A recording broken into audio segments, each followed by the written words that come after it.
علیہ وسلم من سلک طریقا یطلب فیہ علما سلک اللہ بہ طریقا من طرق الجنہ وَإِنَّ الْمَلَائِكَةَ لَتَضَعُ أَجْنِحَتَهُمَا رِضًا لِطَالِبِ الْعِلْمِ وَإِنَّ الْعَالِمَ لَيَسْتَغْفِرُ لَهُ مَنْ فِي السَّمَاوَاتِ وَمَنْ فِي الْأَرْضِ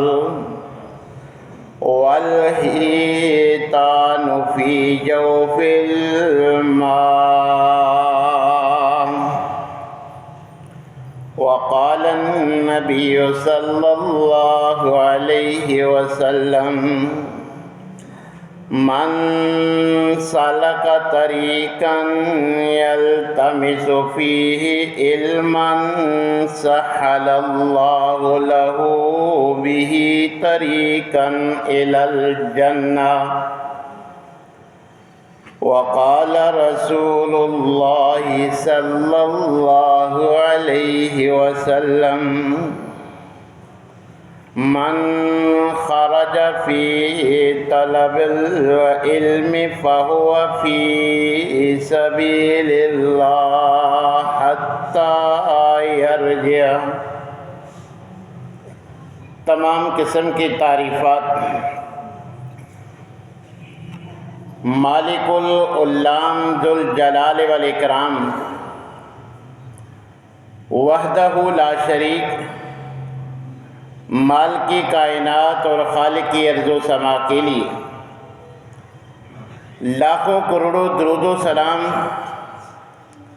اس ہستی اقدس و مقدس کے اوپر جن کا نام نامی اسم گرامی جناب محمد الرسول اللہ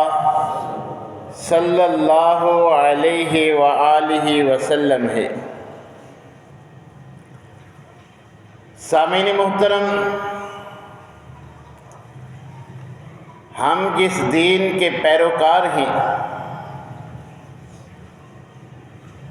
اس دین اسلام نے اپنے ماننے والوں کے لیے ان کی پیدائش سے لے کر ان کی وفات تک ان کی تعلیم کا اہتمام کیا ہے۔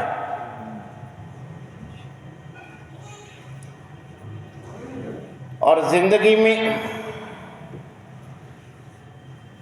خوشی کا موقع ہو یا غمی کا، اس پر بھی نبی کریم علیہ السلام کے اسوہ سے دینی تعلیم کا، کتاب و سنت کی رہنمائی کا اہتمام ہوتا۔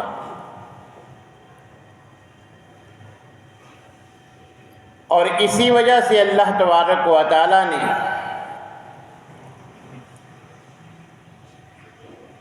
ہفتے میں ایک دن ظہر کی بجائے یہ جمعہ کا اہتمام کا حکم دیا ہے، تاکہ میرے بندے میری تعلیمات سے آشنا ہو کر ان پر عمل پیرا ہو سکے۔ یہ ہفتے میں خطبہ جمعہ کا اہتمام، اسی طرح عیدین خوشی کے موقع پر بھی خطبہ، اور غمی کے موقع پر بھی اگر وقت میسر ہو تو پند و نصائح کا اہتمام، یہ سب اسی وجہ سے ہے کہ اللہ تبارک و تعالیٰ کی طرف سے جو احکامات ہیں وہ ان کے بندوں تک پہنچتے رہیں اور لوگ ان پر عمل پیرا ہو سکیں۔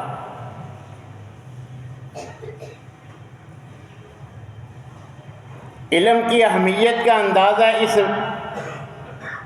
عمل سے بھی آپ لگا سکتے ہیں کہ سب سے پہلی جو وحی کا نزول نبی کریم علیہ السلام پر ہوا وہ بھی علم پر مبنی ہے۔ اقرأ بسم ربک الذی خلق، کہ سب سے پہلی جو نبی کریم علیہ الصلاۃ والسلام پر جناب جبرائیل علیہ الصلاۃ والسلام وحی لے کر آئے، وہ بھی پڑھنے پڑھانے کے متعلق ہے۔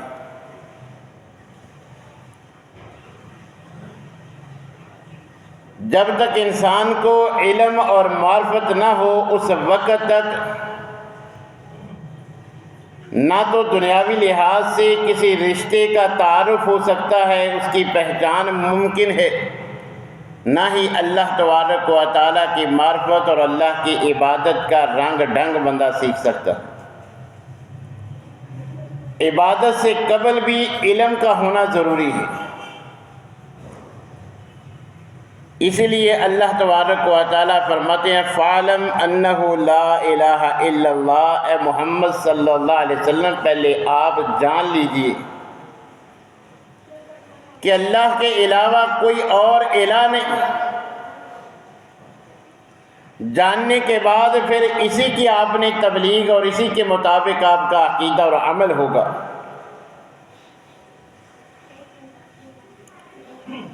اور کہیں فرمایا فَاذْكُرُوا اللَّهَ كَمَا عَلَّمَكُمْ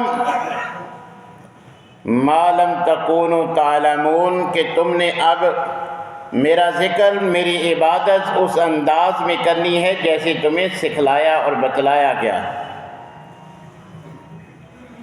کہ مَا لَمْ تَكُونُوا تَعْلَمُونَ، تم تو نہیں جانتے تھے۔ تو جس طرح اللہ تبارک و تعالیٰ نے عبادت کا نبی کریم علیہ الصلاۃ والسلام کو طریقہ سکھلایا، آپ نے ہم تک صحابہ کے ذریعے، ان کے شاگردوں کے ذریعے آج ہم تک جس انداز میں یہ دین پہنچا ہے، تو اللہ تبارک و تعالیٰ اسی بات کا حکم دیتے ہیں کہ جیسے تمہیں بتلایا گیا ہے، تمہیں تعلیم دی گئی ہے، اس انداز میں میری عبادت اور میرا ذکر کرنا۔ اسی لیے تو نبی کریم علیہ الصلاۃ والسلام نے نماز کے بارے میں فرمایا صلو کما رأیتمونی اصلی، کہ نماز فرض ہے، پڑھنی کیسی ہے؟ جیسے تم نے مجھے نماز پڑھتے ہوئے دیکھا۔ اگر تم نے نہیں دیکھا تو جنہوں نے مجھے نماز پڑھتے ہوئے دیکھا، جو انہوں نے طریقہ بیان کیا صحیح ذرائع سے وہ تم تک پہنچ جائے تو تم نے اس انداز میں نماز پڑھنی۔ خود اللہ تبارک و تعالیٰ نے فرما دیا لَقَدْ كَانَ لَكُمْ فِي رَسُولِ اللَّهِ أُسْوَةٌ حَسَنَةٌ، کہ نماز کے علاوہ بھی ہر معاملہ میں نبی کریم علیہ الصلاۃ والسلام کا اسوہ تمہارے لیے لازم ہے۔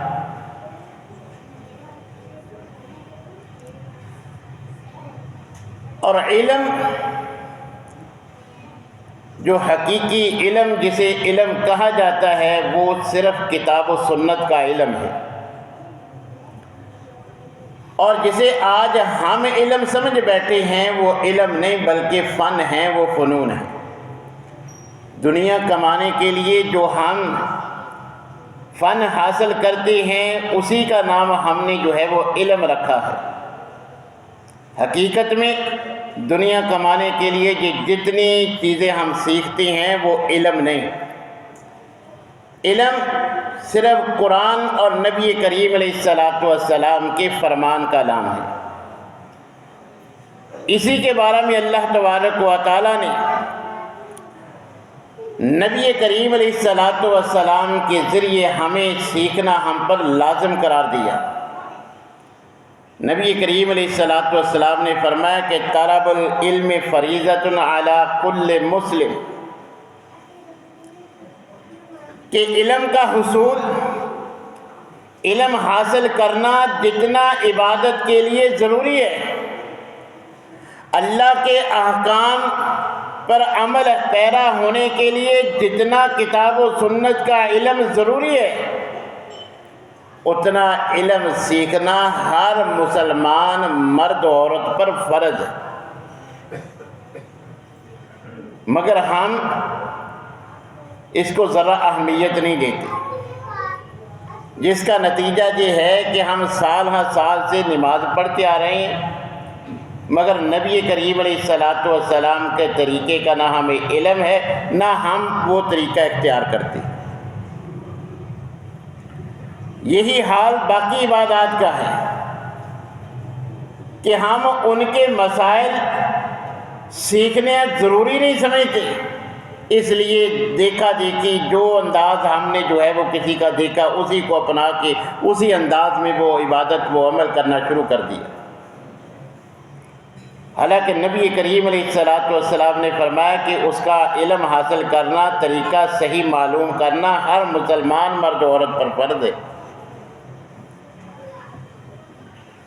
دنیاوی علوم بھی جو ہے وہ اپنی اولاد کو سکھلانے چاہیے، مگر ان کی تربیت میں ایک مسلمان ہونے کی حیثیت سے یہ والدین پر فرض ہے کہ جو عبادات انہوں نے بجا لانی ہیں بلوغت کے بعد،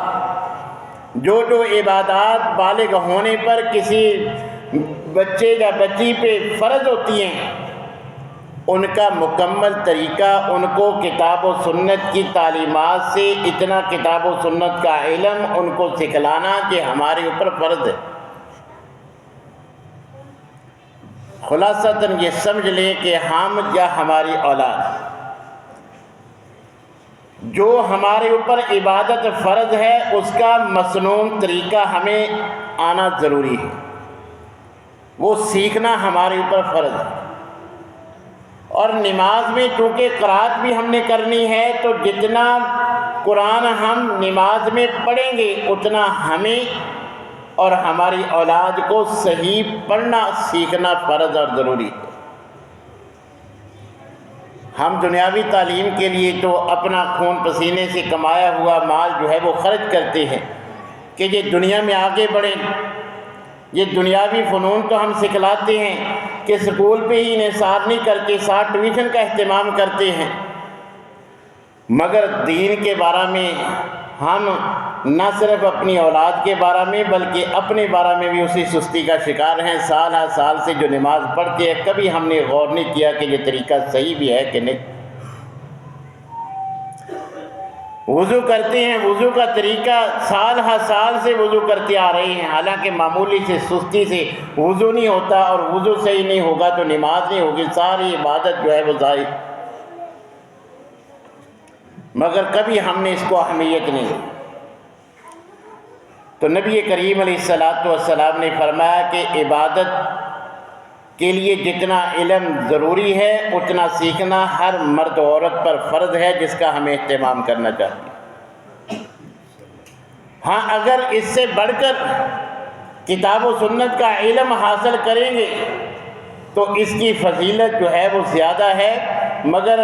اتنا علم سیکھنا کہ ہر مرد و عورت کے لیے، ہر مسلمان کے لیے فرض ہے۔ یہی وجہ ہے کہ نبی کریم علیہ الصلاۃ والسلام کتاب و سنت کا علم سیکھنے کی ترغیب دلاتی ہے، اس کی فضیلت بیان کرتے ہیں۔ جو اپنے آپ کو یا اپنی اولاد میں سے کسی کو اس کے لیے وقف کرتے ہیں، اس کے نبی کریم علیہ الصلاۃ والسلام نے اور خود اللہ تبارک و تعالیٰ نے قرآن میں ان کی جو ہے وہ فضائل بیان فرمائی ہے کہ اگر ہم قرآن سیکھیں گے، قرآن یاد کریں گے، حفظ کریں گے، قرآن پڑھیں گے یا قرآن پہ عمل کریں گے، اس کو سمجھیں گے، جس انداز میں بھی قرآن کے ساتھ اپنا تعلق رکھیں گے اس کا دنیا میں بھی فائدہ ہوگا، آخرت میں بھی فائدہ ہوگا۔ اور قرآن سمجھنے کے لیے احادیث کا علم ضروری ہے، بغیر حدیث کے ہم قرآن کو نہیں سمجھ سکتے۔ یہ بھی ایک فتنہ دنیا میں موجود ہے کہ ہماری رہنمائی کے لیے قرآن کافی ہے، جبکہ کتاب و سنت کے دلائل سے یہ بات معلوم ہوتی ہے جیسے قرآن حجت ہے اسی طرح صحیح حدیث بھی حجت ہے۔ جیسے یہ قرآن منزل من اللہ ہے اسی طرح وہ احادیث بھی وہی ہے، وہی منزل من اللہ ہے، کیونکہ وہ بھی قرآن کی تشریح ہے۔ احادیث کے بغیر قرآن کو ہم نہیں سمجھ سکتے۔ اللہ نے جو ہمارے ذمے احکامات دیے ہیں، حدیث کے بغیر ہم ان پر عمل نہیں کر سکتے۔ بعض کے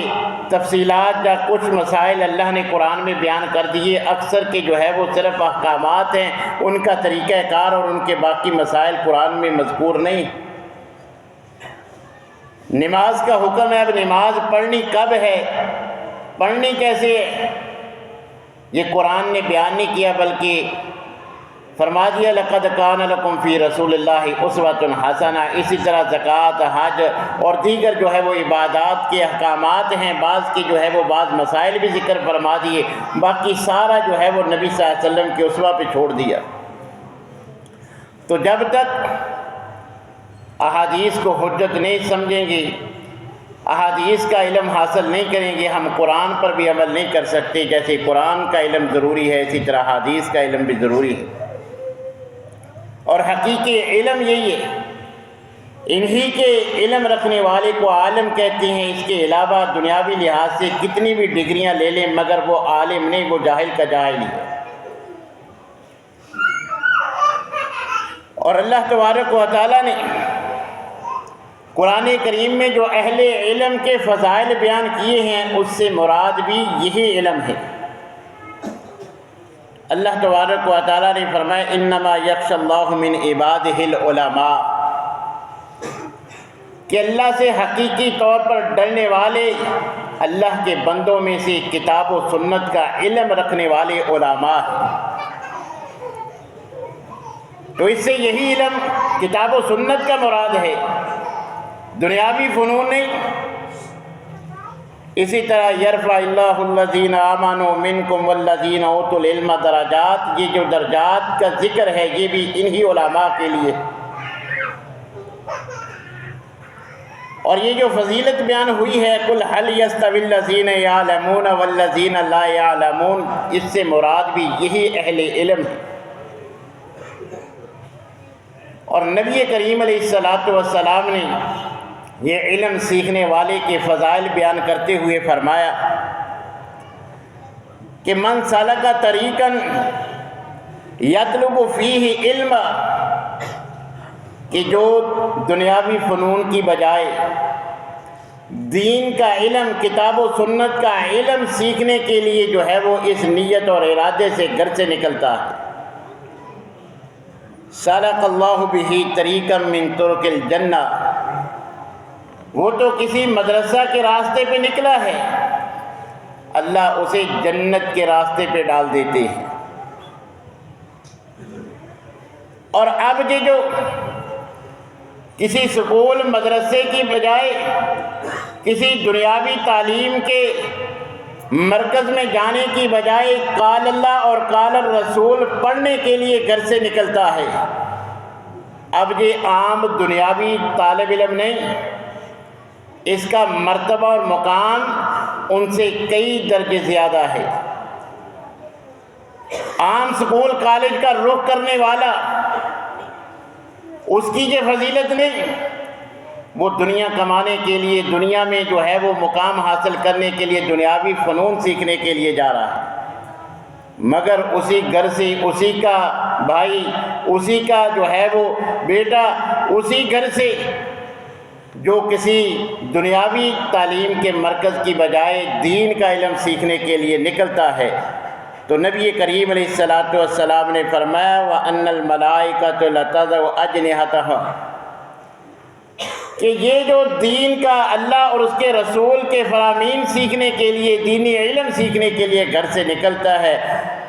آسمان کے مقرب فرشتے اس کے پاؤں کے نیچے اپنے نورانی پر بچھاتے ہیں۔ اور فرمایا وَإِنَّ الْعَالِمَ لَيَسْتَغْفِرُ لَهُ مَنْ فِي السَّمَاوَاتِ وَمَنْ فِي الْأَرْضِ، زمین و آسمان کی ہر مخلوق، زمین میں جتنی اللہ کی مخلوقات ہیں، آسمان میں جتنی اللہ کی مخلوقات ہیں، وہ سارے یہ جو گھر سے دین کا علم سیکھنے کے لیے نکلا ہے اس کے لیے مغفرت کی دعا کرتی ہے۔ اور فرمایا کہ وَالْحِيتَانُ فِي جَوْفِ الْمَاءِ، حتیٰ کہ سمندر میں سمندری جو حشرات ہیں، مچھلیاں وغیرہ، وہ بھی یہ گھر سے دین کا علم سیکھنے نکلنے والے کے لیے اللہ سے اس کی مغفرت کی دعا مانگتی۔ یہ اس کا جو دین سیکھنا بھی دین سیکھا نہیں، عالم بنا نہیں، سیکھنے کی نیت اور ارادے سے گھر سے نکلا ہے، یہ اس کا مقام ہے۔ اور جب عالم بن جائے گا تو اس کے بارے میں تو نبی کریم علیہ الصلوۃ والسلام نے، جیسے اللہ نے فرما دیا نا کہ قُلْ هَلْ يَسْتَوِي الَّذِينَ يَعْلَمُونَ وَالَّذِينَ لَا يَعْلَمُونَ، اسی طرح نبی کریم علیہ الصلوۃ والسلام نے فرمایا وَإِنَّ فَضْلَ الْعَالِمِ عَلَى الْعَابِدِ كَفَضْلِ الْقَمَرِ لَيْلَةَ الْبَدْرِ عَلَى سَائِرِ الْكَوَاكِبِ، کہ جب یہ عالم بن جائے گا، کتاب و سنت کا علم سیکھ لے گا، پھر اس کی عام یہ ڈاکٹر انجینئر کی ڈگریاں لینے والے پہ فضیلت ایسی ہے جیسے 14ویں رات کے چاند کی فضیلت جو ہے وہ عام ستاروں پر ہوتی ہے۔ تو نبی کریم علیہ الصلوۃ والسلام اس کے بارے میں فرما رہے ہیں کہ من سلک طریقا یلتمس فیہ علما سہل اللہ بہ طریقا الی الجنہ، جو گھر سے دین کا علم سیکھنے کے لیے جاتا ہے اللہ تبارک و تعالیٰ اس کے لیے جنت کا راستہ آسان کر دیتے۔ اور فرمایا من خرج فی طلب العلم فہو فی سبیل اللہ حتی یرجع، کہ جو گھر سے دین کا علم حاصل کرنے کے لیے نکلتا ہے، گھر بار بہن بھائی گھر کا ماحول چھوڑ دیتا ہے، سارے مسائل برداشت کرتا ہے کہ میں نے دین سیکھنا ہے، تو اللہ تبارک و تعالیٰ کی نظر میں یہ اسی طرح ہے جیسے جان مال سے جہاد کرنے والا مجاہد گھر بار چھوڑ کے جہاد کے لیے نکلتا ہے۔ تو جیسے مجاہد ہے جب تک یہ دین سیکھ کر عالم بن کے واپس نہیں آ جاتا اتنی دیر تک یہ مجاہد کی طرح اجر و ثواب سمیٹتا ہے۔ نبی کریم علیہ الصلوۃ والسلام فرماتے ہیں من جا مسجدی ھذا، کہ جو میری مسجد میں مسجد نبی میں آتا ہے اس کی اور کوئی نیت نہیں، یا دین سکھانے کے لیے یا دین سیکھنے کے لیے آیا ہے، تو نبی کریم علیہ الصلوۃ والسلام نے فرمایا فَهُوَ بِمَنزِلَةِ الْمُجَاهِدِ فِي سَبِيلِ اللَّهِ، وہ اللہ کی نظر میں اللہ کے راستے میں جان اور مال سے جہاد کرنے والے مجاہد کی مانند ہے۔ تو گویا جہاں ہم دنیاوی لحاظ سے اپنے بچوں کی تعلیم کا اہتمام کرتے ہیں، اگر ہم چاہتے ہیں کہ ہمارے بچے ہماری زندگی میں بھی اور ہماری اس دنیا سے رخصت ہونے کے بعد بھی ہمارے لیے نفع کا باعث بنے، تو کم از کم ایک اولاد میں سے جو ہے وہ عالم دین ضرور بنائیں، حافظ قرآن ضرور بنائیں، کیونکہ یہی آپ کی زندگی میں بھی آپ کے لیے درجات کی بلندی کا سبب ہے، اور آپ کے بعد بھی یہ عالم اور حافظ بن جائے گا، جتنے نیک اعمال کرے گا آپ کو بھی برابر اجر و ثواب ملتا رہے گا۔ نبی کریم علیہ الصلوۃ والسلام نے فرمایا کہ جب جنت میں ایک انسان نیک تھا جنت میں چلا بھی گیا، اب اس کو مزید جو ہے وہ اس کی نعمتیں بڑھا دی گئیں، اس کے درجات جو ہے وہ زیادہ ہو گئے، یہ سوال کرے گا پوچھے گا کہ یہ میرے کس عمل کی وجہ سے کہ یہ نعمتیں پہلے مجھے میسر نہیں تھی، اب ان میں مزید جو ہے وہ جو مجھے اللہ کی طرف سے نعمتوں کی برکھا برسی ہے، اس کا سبب کیا ہے؟ میرا کوئی کیا ہوا عمل؟ تو اسے بتایا جائے گا کہ نہیں، تیرے بچے نے، تیرے بیٹے نے جس کو تو نے دینی تعلیم کا اہتمام کیا تھا اس نے کوئی نیکی کی ہے، اس کے بدلے میں اللہ تبارک و تعالیٰ نے تیرا جو ہے وہ درجہ مزید بڑھا دیا۔ اور یہ جو حافظ قرآن کے تو آپ جانتے ہیں کہ 10 وہ اس کے عزیز رشتہ دار کہ جو حافظ بن گیا اس کے 10 عزیز رشتہ دار جو جہنم جن پہ واجب ہو جائے گی، اللہ اس کو اختیار دیں گے، یہ ان 10 کی سفارش کرے گا، حافظ قرآن کی سفارش سے ان 10 جہنمیوں کو اللہ جو ہے وہ جنت میں داخلہ نصیب فرما دے گا۔ اور جس بچے کو آپ دین کا علم سکھلائیں گے، قرآن کا حافظ بنائیں گے،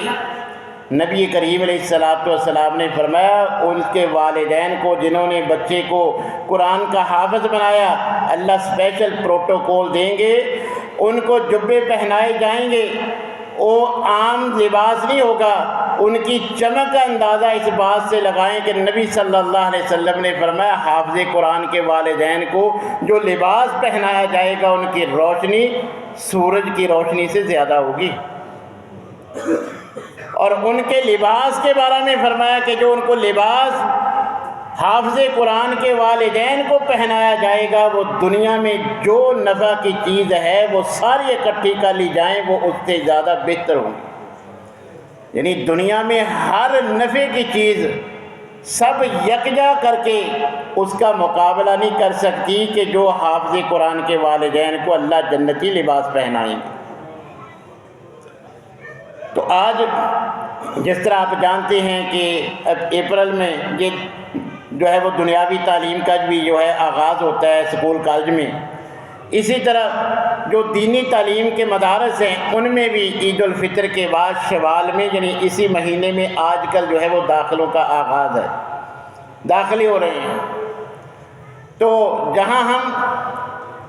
دنیاوی لحاظ سے اپنے بچوں کا اہتمام ان کی تعلیم کا کرتے ہیں تو ان کی دینی تعلیم کا اہتمام بھی کریں۔ کم از کم اولاد میں سے ایک کو تو جو ہے وہ دین کی تعلیم ضرور سکھلائیں، وہ ہماری رہنمائی کا سبب بھی بنے گا، گھر میں اسلامی ماحول بھی اس کی وجہ سے آئے گا، ہم بھی اس سے دینی رہنمائی لے کر اپنی جو ہے وہ آخرت جو ہے وہ بہتر بنا سکتے ہیں۔ اور اس کے علاوہ جیسے میں نے آغاز میں بتلایا بعض احباب جو ہے وہ بعد میں آئے ہیں کہ جتنا علم دینی احکام پہ عمل کرنے کے لیے ضروری ہے اتنا سیکھنا تو ہر مرد عورت ہر مسلمان پہ فرض ہے۔ نماز کا طریقہ ہو، باقی عبادات کا طریقہ ہو، نماز میں پڑھنے والا جتنا جو ہے وہ قرآن کم از کم جو ہے وہ 30واں سپارہ یا اس کا بھی نصف وہ صحیح پڑھنا آنا اور اس کا ترجمہ اور مفہوم آنا، یہ ہر اس مسلمان پر سیکھنا فرض ہے جس پہ نماز فرض ہے۔ تو والدین کی ذمہ داری ہے کہ جب نماز فرض ہونے کا وقت ہے اس سے پہلے ان کو نماز بھی سکھلانی ہے۔ اسی لیے تو شریعت نے جو ہے وہ نماز کی اہمیت کے پیش نظر بالغ سے پہلے ہی 7 سال کی عمر میں نماز کا جو ہے وہ والدین کو عادی بنانے کا حکم دیا ہے۔ مروا اولادکم وہم 70، نبی صلی اللہ علیہ وسلم کا حکم ہے ہر والد کو